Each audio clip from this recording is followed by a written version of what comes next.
this is selfie mode. I'm live right now on Instagram. Mm-hmm. Hi. Good morning. Welcome to Coffee Talk. It's Mel Robbins. Oh, okay.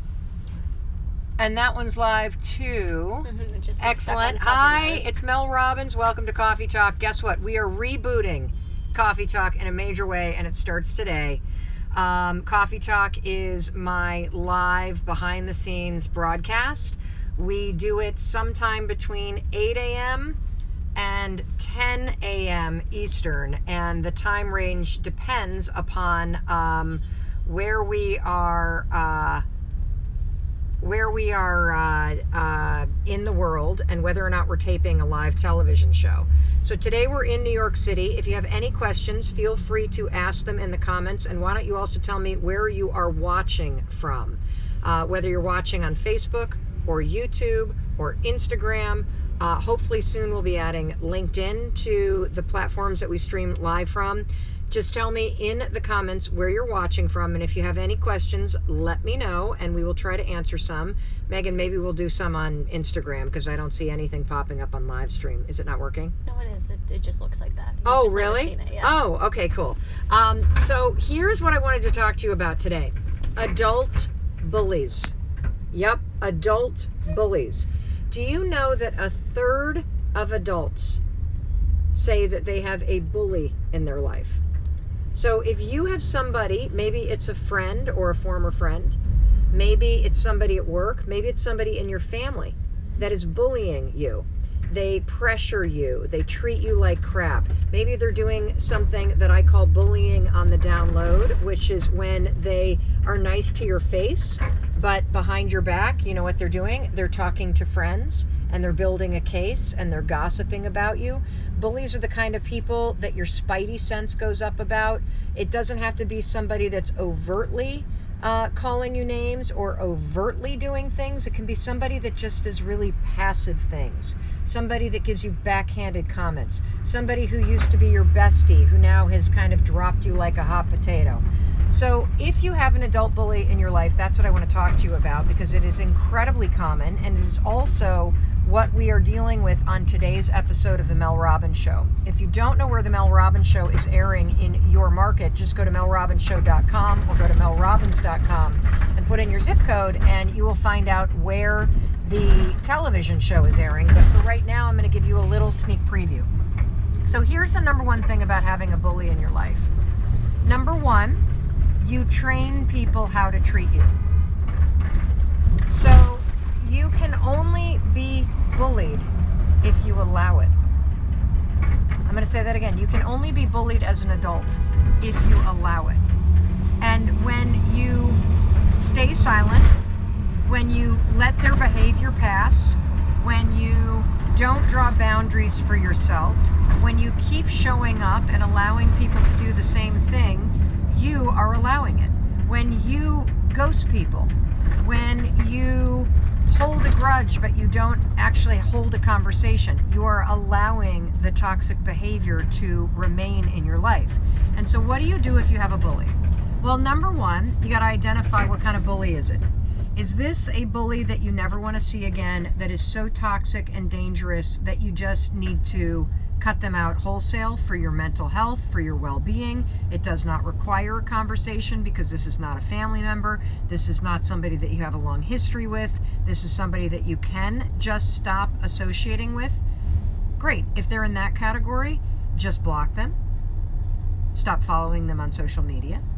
Stop accepting invitations. And that's that. If it's somebody that's in your life that you want to have a relationship with, it is so important that you do what most bullies will never do.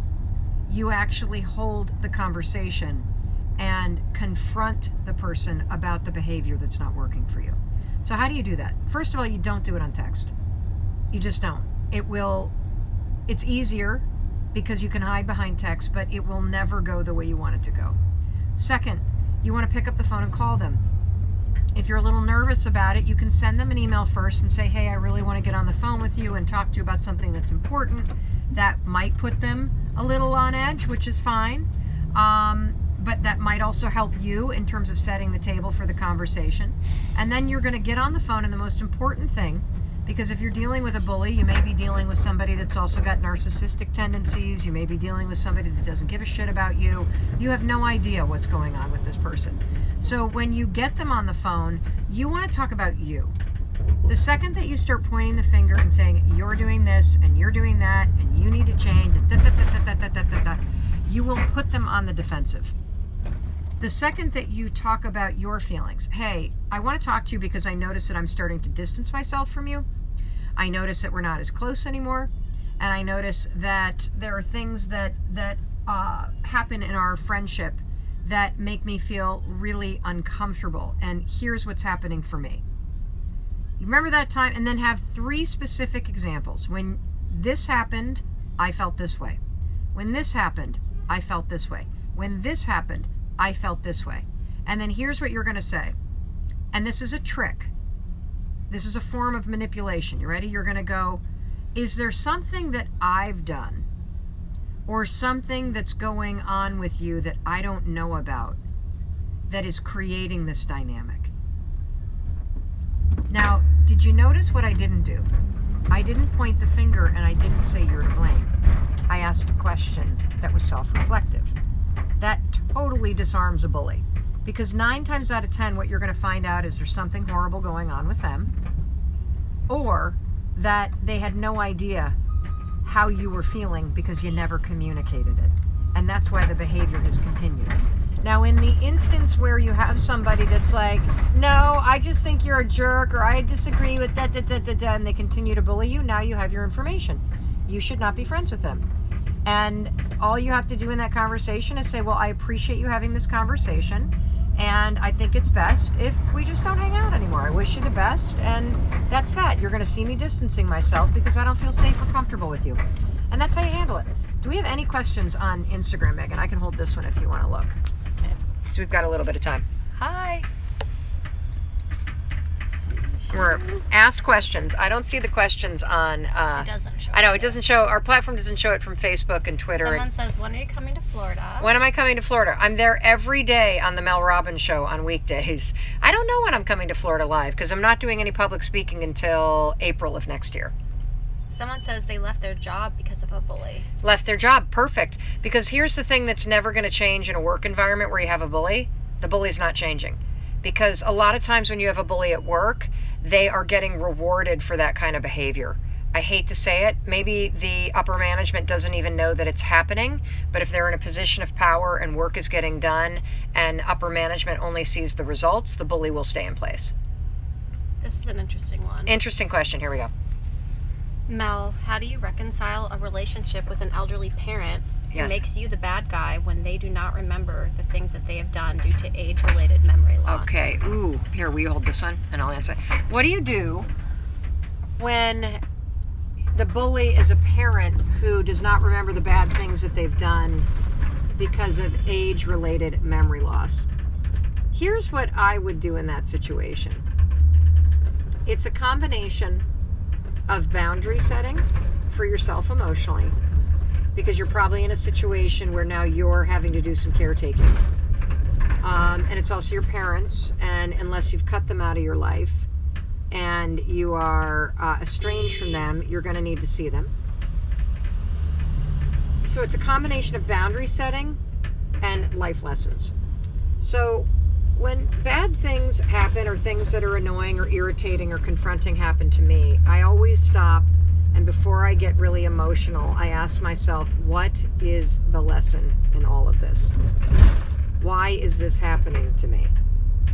And one of the things that jumps to mind immediately, if you're dealing with a parent that's a bully and now they've got dementia and they can't remember all the bad things, so you can't go over it all, is this is a gigantic lesson for you in patience and forgiveness.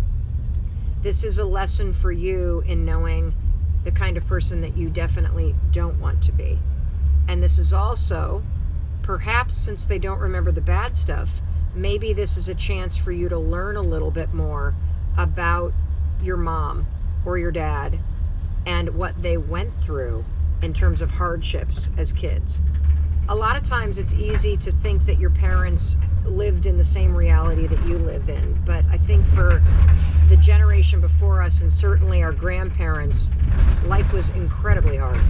And there was no emotional awareness, and there was no psychology. And hell, Prozac wasn't even invented until the late 80s. So you were either nuts or you were an asshole.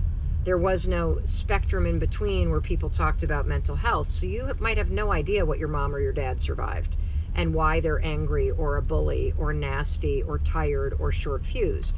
And so now that you're seeing them at the end of their life and they're becoming frail and they can't remember anything, it's an opportunity for you to just practice patience and forgiveness and wrap your mind around the fact that maybe they were such an asshole to you because of what was done to them. And, you know, when you know better, you do better. And a lot of our parents didn't know any better. And so that's what I would do. And then boundary setting, you know, maybe you can only be with your mom or dad for an hour or two. Maybe that's the kind of boundary. It's limiting the amount of time. Maybe it's limiting the amount of stuff that you do with them. But I think the lesson for you is in patience and forgiveness. What I've learned in my life when I've had a bully in my life, and I've also been an adult bully, is that most bullies are in deep pain and they're taking it out on everybody else. And that when you scratch beneath the surface, you find that, whether you find it in yourself or you find it in somebody else. All right, we are pulling up to CBS Broadcast Center, which is where we shoot the Mel Robbins Show. By the way, we tape every Tuesday, Wednesday, and Thursday. That's right, we tape every Tuesday, Wednesday, and Thursday in New York City. We have 2 tapings a day with 2 different live audiences. The tickets are free. I would love to see you at a Mel Robbins Show taping. If you're in the New York area, if you have plans to visit New York, please make us part of your plans. Go to melrobbinshow.com, go to melrobbins.com, and you can get free tickets to the show. I would love to meet you. I would love for you to be a part of it. It's an incredible experience. Today's show is all about adult bullies and what to do about it. The 2 women that are on my set are so explosive because they not only are furious with each other, but they also love each other. And that's what you can get back in touch with when you get rid of the toxic behavior on the surface and address the hurt that's beneath, that's causing the toxic behavior. I'm going to sign off. We're going to be doing live streams every weekday morning now, starting 8 a.m. to 10 a.m., sometime in between, based on our taping schedule.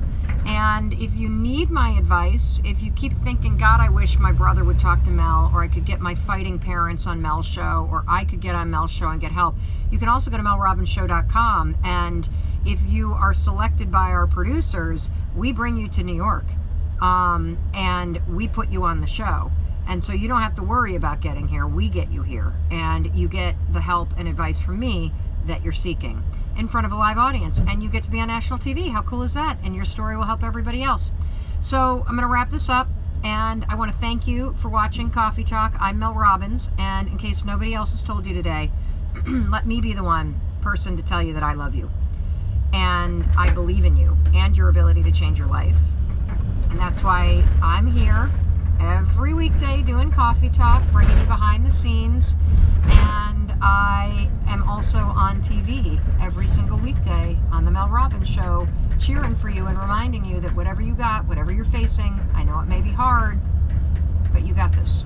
Because you can change the way that you think, you can change the next step that you take, and that will change absolutely everything.